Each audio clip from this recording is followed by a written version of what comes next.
Hello? Baby?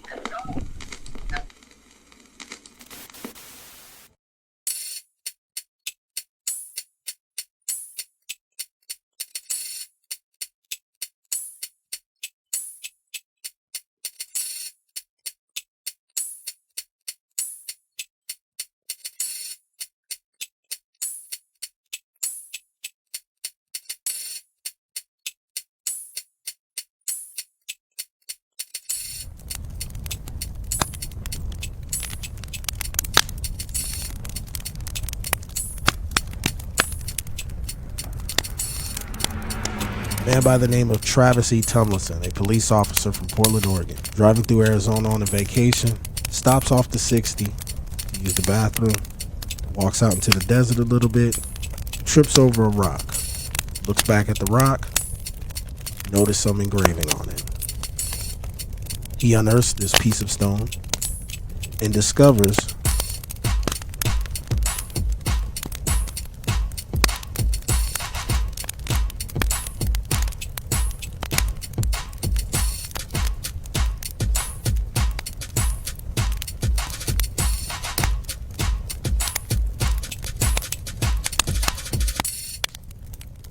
these images and the Bilberry audio files were provided to me by Jim Hatt himself.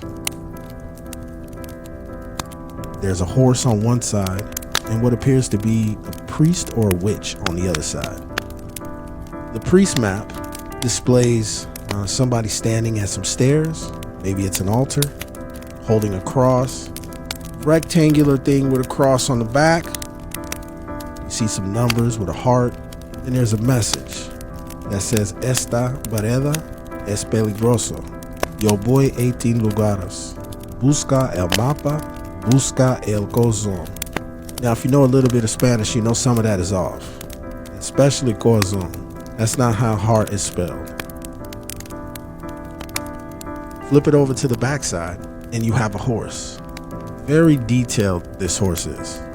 And there's a little sentence that says, Yo pasto el norte de Rio, el Cobollo de Santa Fe. You'll see a number 3 on the horse. You look at the horse's tail, you'll see a letter E, you'll see the number 3.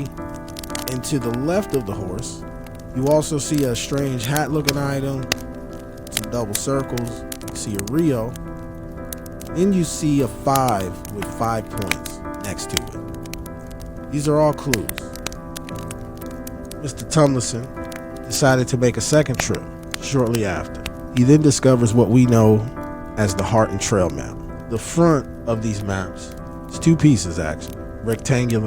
The front of them has what looks like a cross, an arrow pointing with dots that are connected. You see a couple numbers on the side, 2 equals 3. And you got some circles, minus 18 equals 7. On the back side of these trail maps, you find the word dawn. You also find a cross engraved on the back of one of these trail maps. Now, when you take the heart cavity out, you notice 1847. You see the number 10. You also see that series of circles, and then you see a triangle. This discovery is made by a man by the name of Michael Bilberry. Michael Bilberry, as you can see right here, we have the newspaper article. We also have the Apache Centennial from September 20th, 1978. These crosses that you're currently looking at right now are the same crosses that I saw as a kid in 1987 at St. Francis of Xavier.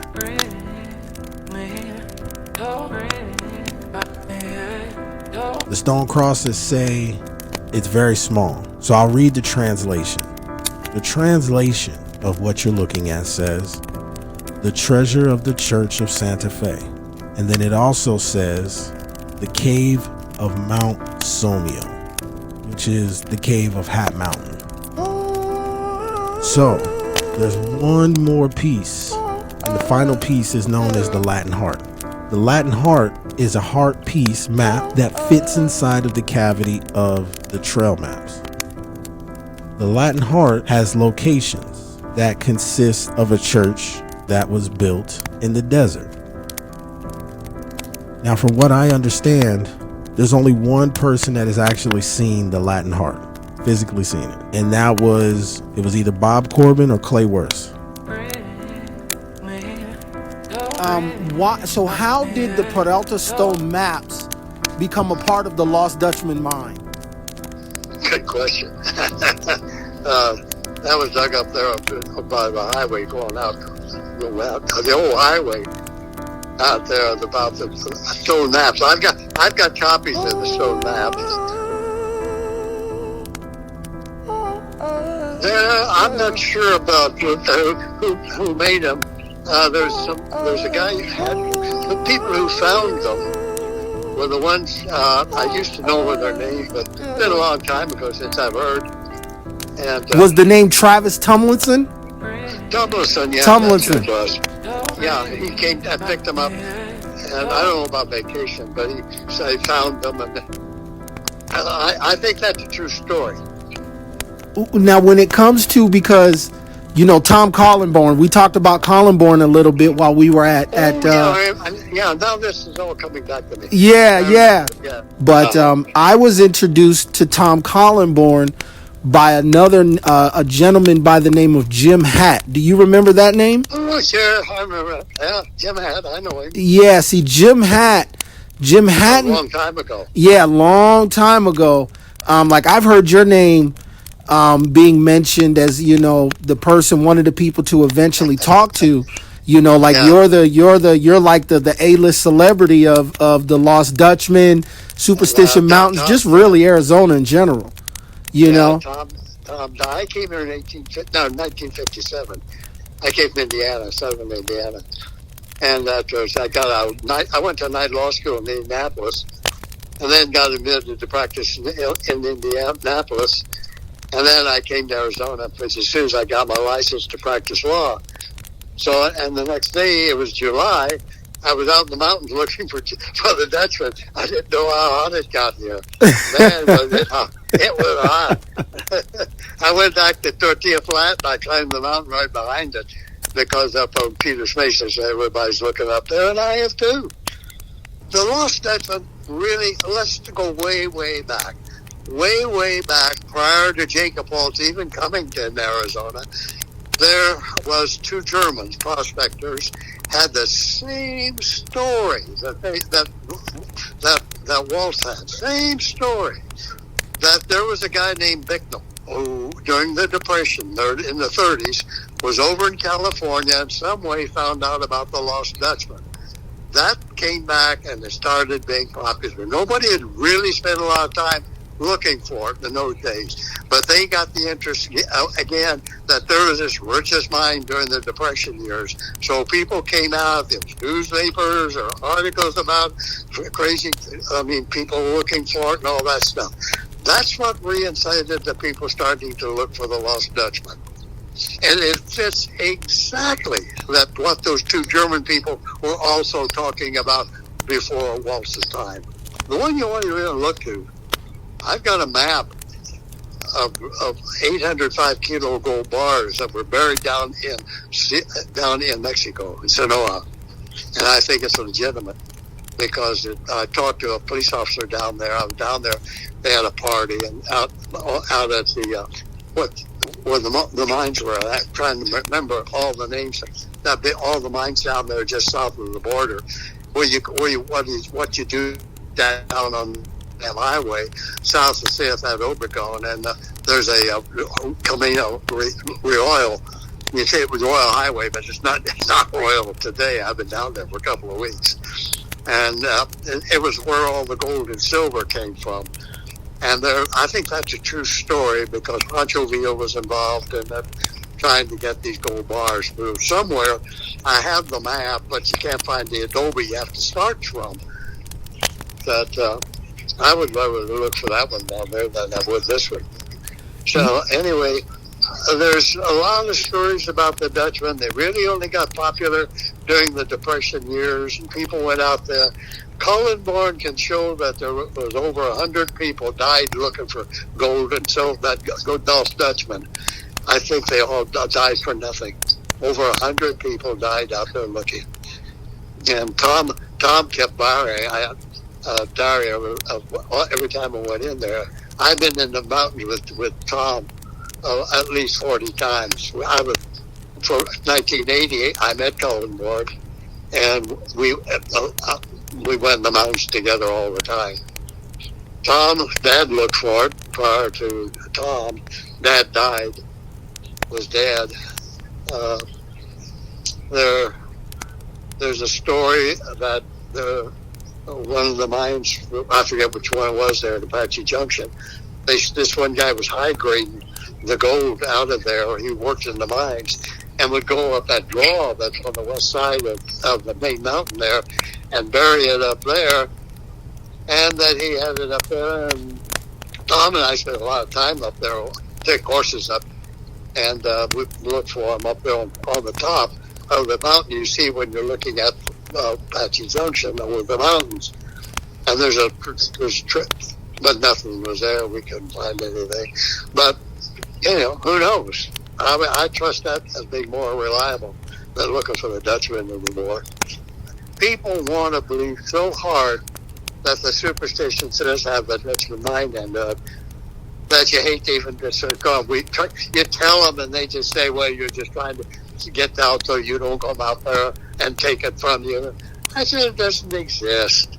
My God, people have been looking for it for 100 years. You think they'd have found it by then. These old prospectors, sure they look for it, but nobody's ever found it.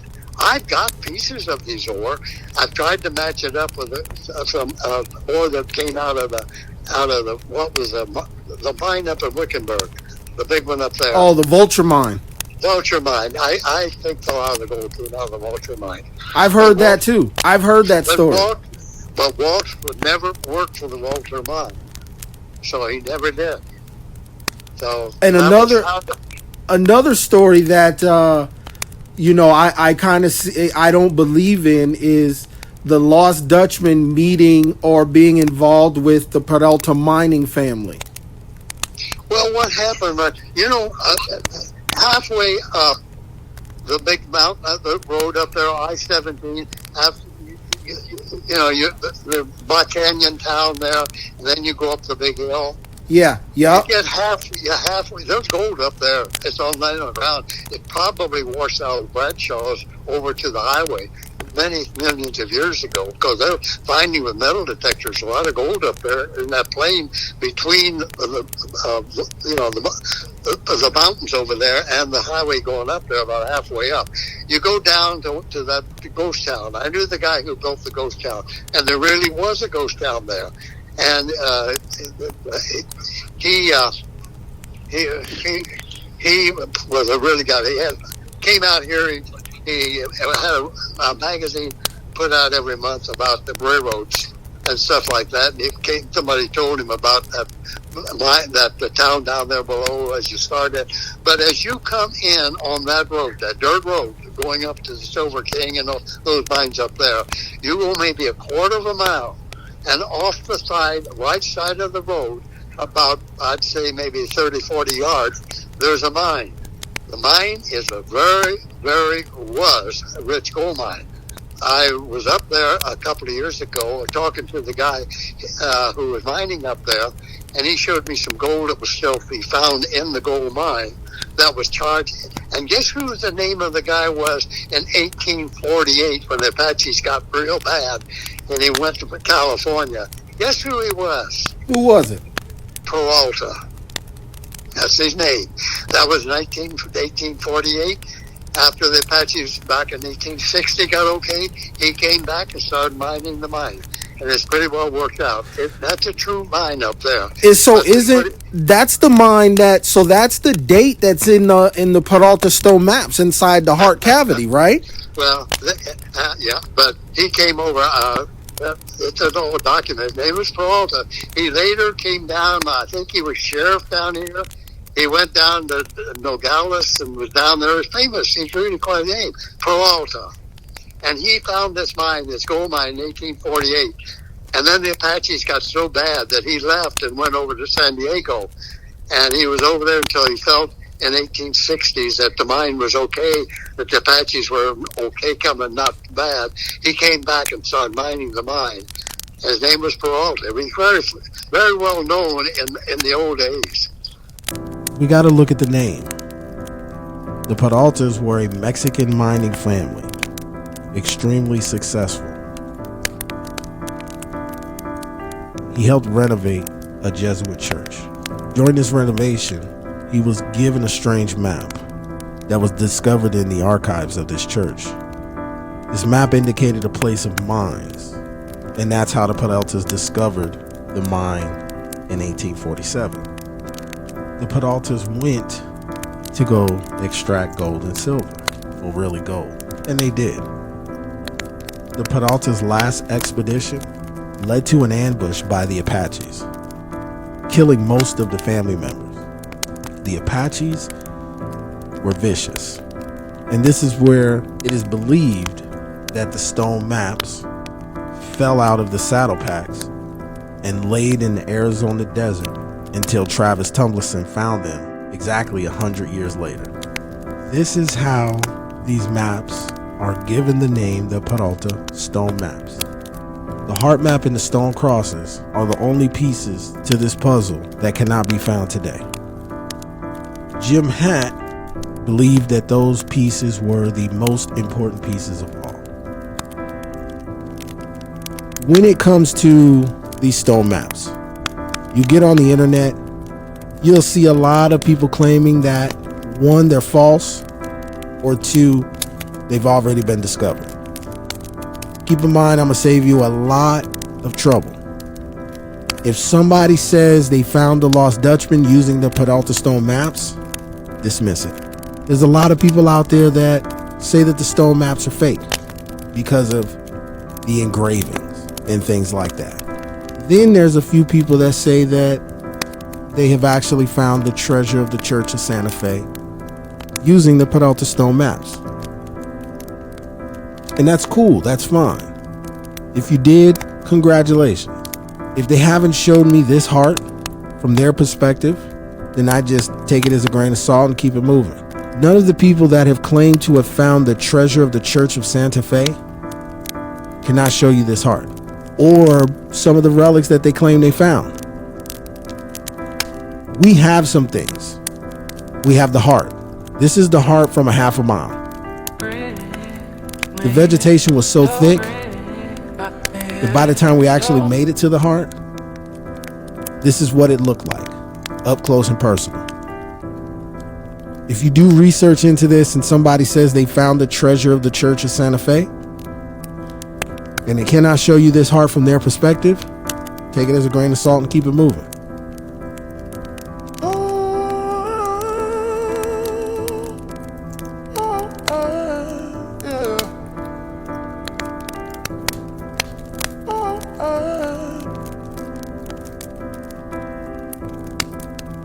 We'll go on ahead and let it be known that the stone crosses fits in the cross cavity on the back of the trail maps. The Latin heart is probably the most important piece. Let's let it be known that you do not need all of these stones. You do not need the complete set of stones to get to the end result of these maps. Another key thing to always keep in mind is north isn't always north. There's north and then there's true north.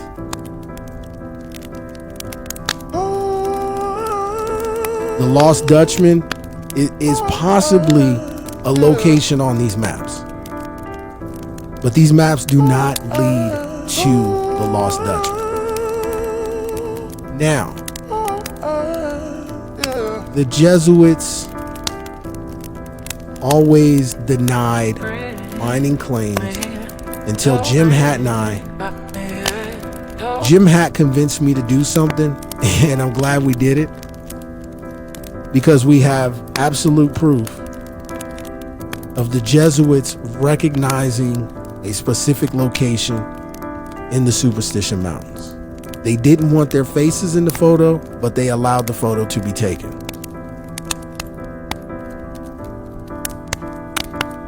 There was a show on the History Channel. There's the one called Curse of Oak Island. A few years back, they had another one called The Legends of Superstition Mountains.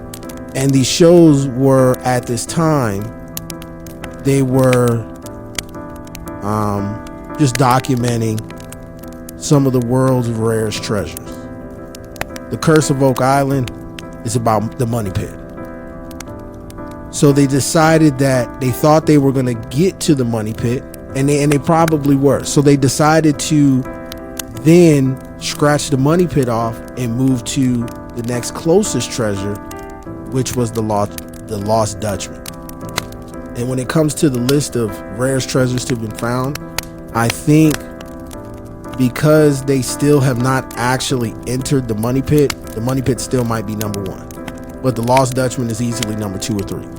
The History Channel then goes to the Legends of the Superstitions. There was one season of this show. The reason being is because they climb up into this cave, and they go into this cave, and at the back of this cave, they find this metal mounted into the wall. And the metal that was mounted in the wall was probably copper or iron. But the metal that was mounted in the wall had an inscription on it. And the inscription was a Jesuit symbol. That show was taken off air. They successfully uncovered Jesuit mining activities in the Superstition Mountains. We have photographic evidence of gold and silver bars with Jesuit mining symbols on there. Now, the popular story is the Peralta Stone Maps lead to the Lost Dutchman. But you have to keep in mind, as a listener and as somebody that wants to, if you possibly want to go out to the desert and try to find this, first off, you want to be safe. Don't ever go out there during the summertime. And if you do, plenty of water, no soda, no energy drinks. Stay hydrated. Number one thing. And stay out of the grueling temperatures that the Arizona desert presents, because it will kill you, without a doubt. The popular story is that the Peralta Stone Maps lead to the Lost Dutchman, and the Lost Dutchman is near Weaver's Needle. Let's just be real. Let's just be clear. Use the Lost Dutchman clues to find the Lost Dutchman. The Lost Dutchman may be a location on the stone maps, but the stone maps do not lead to the Lost Dutchman. There are multiple locations, areas of interest on the stone maps, not just one. You know, especially like, you know, once again with Jim and Tom passing that you know, especially Jim. You know, Jim was the guy that I could really like call and talk to, and just, you know, we really talked like the Peralta, because Jim on the other hand, Jim believed in the authenticity of the Peralta Stone Maps, but he would just always talk, and just and that conversation, it isn't there anymore. And that I was a good friend of Jim's. You know, that really. We went in the mountains. He came in to show me the cave where he found these German coins that were real old, go back 1800, in this cave. I wonder if it's the same cave he sent me pictures of with his dog, the Rottweiler. Yeah, that's the same. He found money up there in there. And that's what made him take it. So we went together up there. You go to that old ranch, and then you go back in the mountains from the ranch, and then you go up on this mountain, and there's a cave up there in the side of a canyon, and that's where he found the stuff. So no, I knew him. This story is for Jim Hatt, Tom Collenborn, Superstition Mountains, and the Apache Junction community.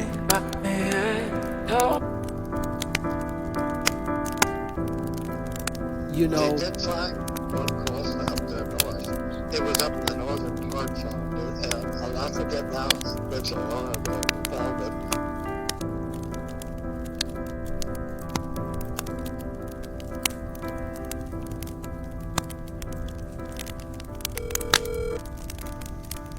Hello? yo, Wesley, what's up? What's up? Okay. Hey, do me a favor real quick, man. Introduce yourself, first and last name. Hi, my name is Wesley Collenborn. Tell us about who your grandfather is. My grandpa is Tom Collinborn, What's he famous for? the Lost Dutchman. All right. What we're gonna need is, we need to get access to his diaries, man, so that way we can go ahead and finish what he started. Yep. Start getting the diaries ready.